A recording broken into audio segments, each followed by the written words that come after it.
All right, after 3 European lawmakers were able to break into a Belgian airbase holding American nuclear weapons, questions now being raised about just how secure these devastating bombs really are. Joining me now from Washington with more is Vice President of the Nuclear Threat Initiative, Paige Stoutland. Good morning to you. Good morning. Pleasure to be here.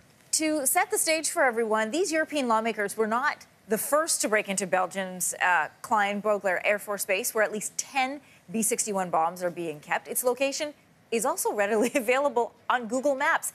If people are trying to gain entry to this base, what kinds of security measures are implemented to stop them from acquiring the bombs inside?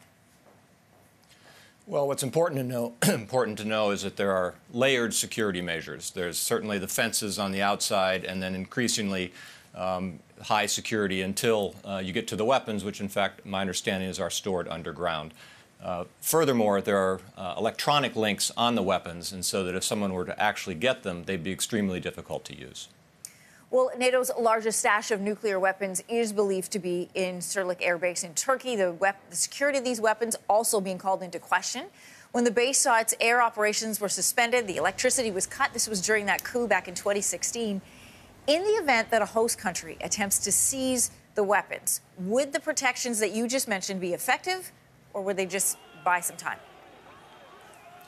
Well, what's important to know is that these security measures were never designed for a country perhaps collapsing or losing control of the military. They were designed assuming a robust military and protective measures in place.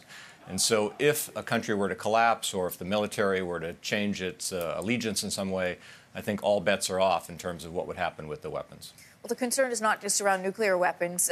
Nuclear facilities in general could potentially be the target of cyber attacks. Canada right now has 4 nuclear plants in operation. The U.S. is working with Saudi Arabia to build some there. How vulnerable are these facilities?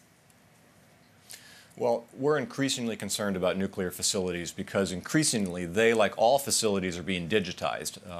Computers are being brought into the security systems, into the safety systems, and so on.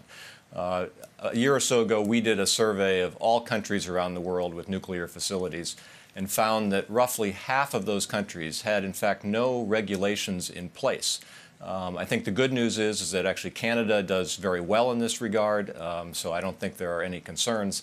But we are concerned about countries that might have new nuclear facilities and perhaps not the sort of experience that countries like Canada and the United States have in that regard. Well, we know tensions around nuclear bombs have been heightened with the U.S. pulling out of the Intermediate-Range Nuclear Forces Treaty. Russia has suspended its obligations.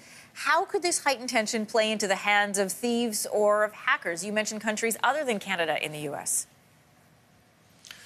Well, I think, we're increasingly concerned about the cyber threat around the world.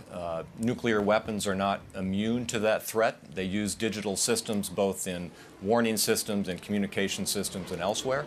And while those systems are very, very well protected, we have to keep our eye on the ball because this is going to be, I think, an increasing threat looking forward into the future. Paige Stoutland joining us this morning from Washington. Thanks so much. My pleasure.